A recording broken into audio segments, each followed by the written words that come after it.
বাংলাদেশের রাজনীতিতে দুর্নীতির চ্যাম্পিয়ন কথাটা একসময় ছিল সবচেয়ে আলোচিত শব্দগুলোর একটি। বিগত বিএনপি সরকারের আমলে এই অভিযোগ নিয়ে ছিল ব্যাপক সমালোচনা। শেখ হাসিনা সহ আওয়ামী লীগ নেতারা বারংবার সেই প্রসঙ্গ এনে বিএনপিকে ঘায়েলের চেষ্টা করেছেন। অবশেষে এ নিয়ে গণমাধ্যমের কাছে মুখ খুলেছেন বিএনপির ভারপ্রাপ্ত চেয়ারম্যান তারেক রহমান। বিবিসি বাংলাকে দেয়া এক সাক্ষাৎকারে তার কাছে বিএনপি সরকারের সময় দুর্নীতিতে চ্যাম্পিয়ন হওয়া প্রসঙ্গে জানতে চাওয়া হয়। এর জবাবে তারেক রহমান বলেন, দেখুন, আপনি যে কথাটি বললেন দুর্নীতিতে চ্যাম্পিয়ন, 96 থেকে 2001 পর্যন্ত আওয়ামী লীগ সরকার ছিল সেই সময়। আমরা 2001 সালের 1 অক্টোবরে সরকার নির্বাচনের পর 10 অক্টোবর সরকার গঠন করি সম্ভবত। এর বোধহয় কিছুদিন পরে একটি সূচক বের হলো টিআইবির। এর মানে 2-3 মাস পরে বোধহয় একটি সূচক বের হলো।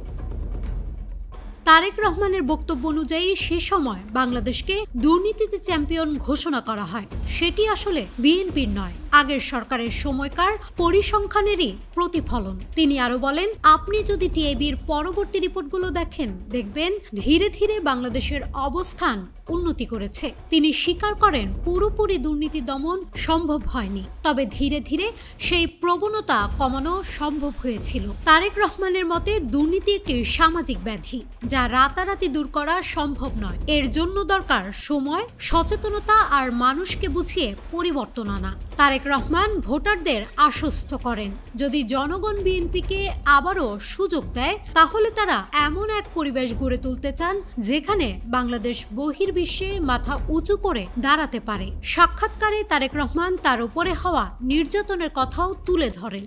তিনি বলেন, আমি 17 বছর যাবৎ প্রবাস জীবনে আছি। তথাকথিত 111 সরকারের সময় যে শারীরিক নির্যাতন আমার উপর হয়েছিল, তারপরে চিকিৎসার জন্য আমি এই দেশে আসি।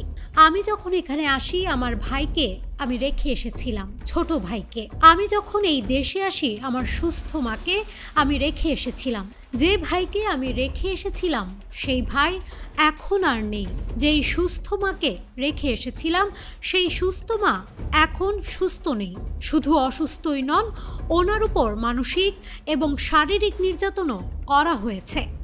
News desk, Manabzamin.